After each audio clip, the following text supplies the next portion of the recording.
வயநாடு சென்றிருக்கிறது தமிழ்நாடு மீட்பு குழு. அண்மை செய்தியை பார்த்து வருகிறோம். பேரிடர் பாதித்த வயநாட்டிற்கு தமிழ்நாட்டிலிருந்து பேரிடர் மீட்பு குழு முதலமைச்சர் மு.க.ஸ்டாலின் உத்தரவின் கீழ் அனுப்பப்பட்டது. இந்த நிலையில் அந்த குழுவானது இன்று வயநாடு சென்றிருக்கிறது. தீயணைப்பு குழு, மருத்துவ குழுவினர் உள்பட வயநாடு சென்றிருக்கிறது தமிழ்நாடு மீட்பு குழு. வயநாடு மாவட்ட நிர்வாகத்துடன் இணைந்து மீட்பு பணியில் அவர்கள் ஈடுபடவிருக்கிறார்கள். வயநாட்டில் நிலச்சரிவு ஏற்பட்ட இடத்தில் மீண்டும் தற்போது கனமழை என்பது பெய்து வருகிறது. இதனிடையே அங்கு மீட்பு பணியும் தொடர்ந்து நடைபெற்று வருகிறது. அந்த மீட்பு பணிக்கு உதவுவதற்காக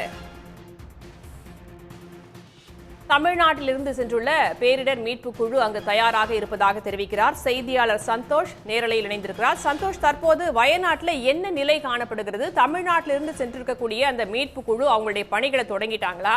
என்ன நிலவரம் காணப்படுகிறது? இன்றைக்கு காலையில் பார்த்தீங்கன்னா இரண்டாவது நாளாக இந்த மீட்பு பணியானது நடைபெற்று வருகிறது. தற்பொழுது பார்த்தீங்கன்னா இந்த முண்டக்கயம் பகுதியில் தான் பாதிப்பு அதிகமாக இருக்கிறது. அந்த பகுதிக்கு தான் மீட்பு படையினர் தற்பொழுது சென்றிருக்கிறார்கள். அந்த இடத்துல பார்த்தீங்கன்னா பலரும் சிக்கியிருக்காங்க. அதில் நோய்வாய்ப்பட்டவர்கள், அதே போல் குழந்தைகள், அவர்களை முதல்ல பாதுகாப்பாக அழைத்து வரக்கூடிய பணியில் தான் மீட்பு படையினர் ஈடுபட்டிருக்கிறாங்க. தற்பொழுது நேற்றுக்கு சூரல் மலை பகுதியில் பார்த்தீங்கன்னா ஏராளமான உடல்கள் மீட்கப்பட்டிருக்கிறது.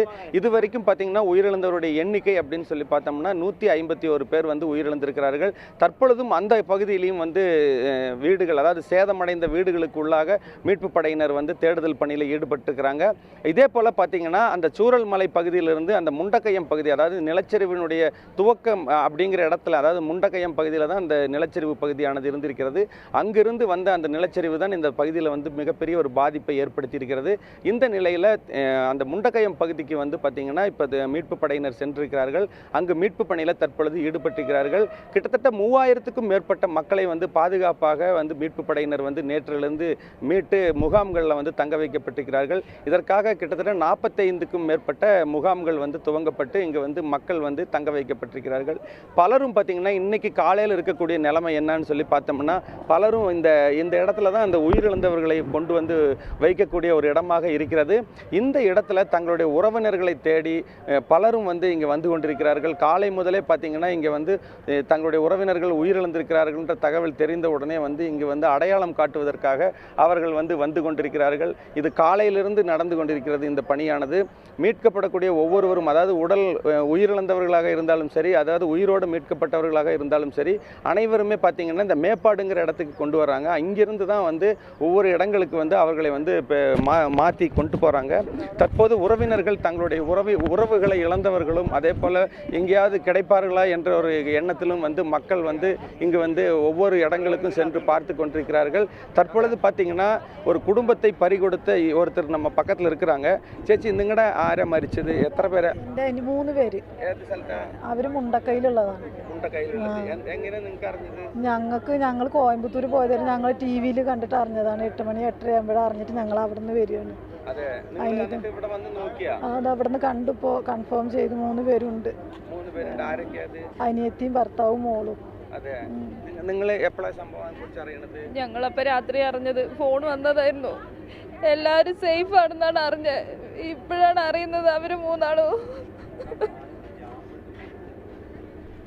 வார்த்தைகளால் விவரிக்க முடியாத அளவுக்கான ஒரு சோகம்னு தான் சொல்லணும். ஏன்னா அவங்க 3 பேரும் பத்திரமாக இருப்பார்கள் என்ற ஒரு நம்பிக்கையில் தான் அவங்க வெளியூர்லேருந்து இங்கே பார்த்துருக்குறாங்க. தற்பொழுது தான் அவர்களுக்கு தெரிந்திருக்கிறது அவருடைய உறவினர்கள் 3 பேர் உயிரிழந்திருக்கிறதாக அவர் அடையாளம் காட்டியிருக்கிறார்கள். இங்கே வந்த அனைவருமே பார்த்திங்கன்னா பலரும் தங்களுடைய உறவினர்களை அடையாளம் காட்டிவிட்டு அவர்கள் அந்த உடலை வாங்கி சென்று கொண்டிருக்கிறார்கள். பலரும் அடையாளம் தெரியாதவர்கள் உயிரிழந்த நிலையிலையும் இங்கு வைக்கப்பட்டிருக்கிறது. அதற்கான ஒரு பரிசோதனைகள் யார் என்ன அப்படிங்கிற அந்த சோதனைகளும் தற்பொழுது இந்த பகுதியில் நடந்து கொண்டிருக்கிறது. உறவுகளை இழந்தவர்கள் இங்கு காலை முதலே பார்த்தீங்கன்னா இந்த இடத்துல ஒவ்வொருவரும் தங்களுடைய உறவுகளை தேடி இங்கே போகிற காட்சிகளை நம்ம பார்க்க முடியுது. மிகப்பெரிய ஒரு பாதிப்பை சந்தித்துள்ள இந்த வயநாடு பகுதியில் தொடர்ந்து மீட்பு பணியிலேயே இராணுவத்தினரும் ஈடுபட்டிருக்கிறாங்க. 4 பெட்டாலியனை சேர்ந்த 150க்கும் மேற்பட்ட இராணுவ வீரர்கள் அந்த சம்பவ இடத்துல அவங்க மீட்பு பணியில் ஈடுபட்டிருக்கிறாங்க. பேரிடர் மீட்பு மீட்பு படையினரும் வந்து மீட்பு பணியில் ஈடுபட்டிருக்கிறாங்க. அதே போல் தமிழகத்திலிருந்து வந்த மீட்பு படையினரும் வயநாட்டில் இருக்கக்கூடிய தீயணைப்பு துறையினரோடு சேர்ந்து அதே போல் அதிகாரிகளோடு இணைந்து எந்த மாதிரியான மண்ணில் புதைந்து கிடப்பவர்கள், ஏன்னா இன்னும் பார்த்திங்கன்னா அந்த மேப்பாடுங்கிற இடத்துல வந்து சேர்ந்தவர்கள் சொல்லக்கூடிய தகவல் என்ன அப்படின்னு சொல்லி பார்த்தோம்னா, முண்டக்கயம் பகுதியில் வந்து இன்னும் எத்தனை பேர் வந்து மண்ணுக்குள்ளே புதைந்திருக்கிறார்கள்ங்கிற ஒரு தகவலை தெரியாத ஒரு நிலை தான் இருக்கிறது. அந்த பகுதிக்கு சென்று மீட்பு பணியில் வந்து உடனடியாக ஈடுபடணுங்கிற ஒரு கோரிக்கையும் வைத்திருக்கிறார்கள். தற்போதைய நிலையில் இன்று காலை முதலே வந்து மக்கள் வந்து தங்களுடைய உறவுகளை தேடி இந்த மேப்பாடு பகுதிக்கு வந்து அந்த முகாம்களில் தங்கி இருக்கிறவங்களையும் அதே போல் உயிரிழந்து இருக்கிறவர்களை வந்து அடையாளம் காட்டும் பணியிலையும் தான் வந்து இன்னைக்கு காலையிலேருந்து இந்த காட்சிகளை நம்மளால் இங்கே பார்க்க முடியுது. நிச்சயமா சந்தோஷ், நீங்க குறிப்பிட்ட மாதிரி வந்து ஒரு சோகமான நிகழ்வு அப்படின்னு தான் சொல்ல முடியும். நிறைய சோகத்தோட முகத்துல வந்து கவலையோடும் கண்ணீரோடையும் வந்து அங்க மக்கள் காத்திருக்கக்கூடிய அந்த விஷயங்களை நம்ம பார்க்கிறோம். தொடர்ந்து மீட்பு பணிகள் நடைபெற்று வருகின்றன. அது குறித்த தகவல்களோடு இணைந்திருங்கள்.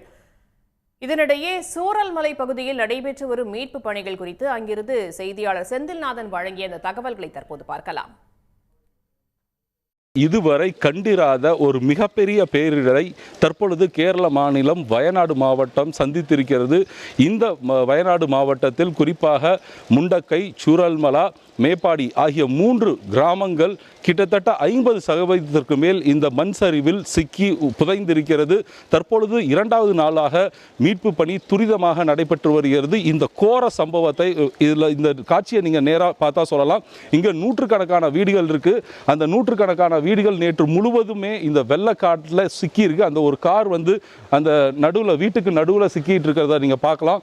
அதே மாதிரி இந்த வீடுகள் முழுவதுமே பாதி இடிஞ்சு தரமட்டமாக இருக்குது மற்றும் இந்த வெள்ளத்தில் சிக்கி முழுக்க பாதிக்கப்பட்டிருக்கு. இந்த கிராமங்களில் பலர் மண்ணுக்கு அடியே புதைந்திருக்கலாம் என்று தெரிகிறது. மேலும் பலர் வெள்ளத்தில் அடித்து செல்லப்பட்டிருக்கலாம் என்று அஞ்சப்படுகிறது. தற்பொழுது இந்த கிராமத்தை சேர்ந்த நபர் நம்மோட இருக்கார், அவர்கிட்ட பேசலாம். சார், உங்கள் பேர் என்ன? என் பேர் அஷ்ரஃப். ஓகே, இந்த சம்பவத்தை பற்றி சொல்லுங்கள், எப்படி ஆச்சு? സംഭവം മുന്താ നാളിൽ രാത്രിയിൽ ഒരു 2 மணியில் எனக்கு சொந்தக்காரி இங்கே மேலில் இருக்குது. அப்போ அவர் விழித்து கூப்பிட்றா, இந்த உருள் பொட்டி வர்றது அந்த ஏரியா பக்கத்துலேயே அவர் இருக்குது.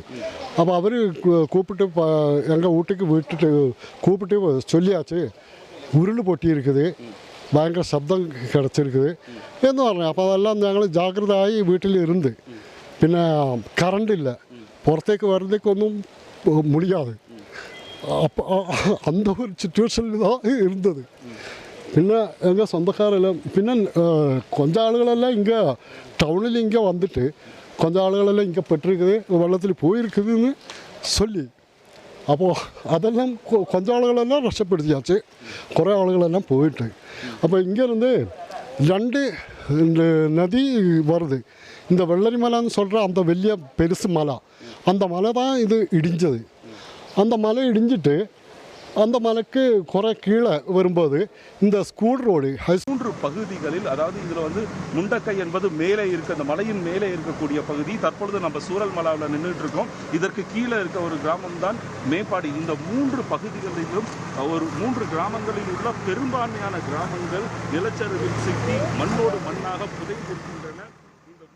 இதுவரை கண்டிராத ஒரு மிகப்பெரிய பேரிடரை தற்பொழுது கேரள மாநிலம் வயநாடு மாவட்டம் சந்தித்திருக்கிறது.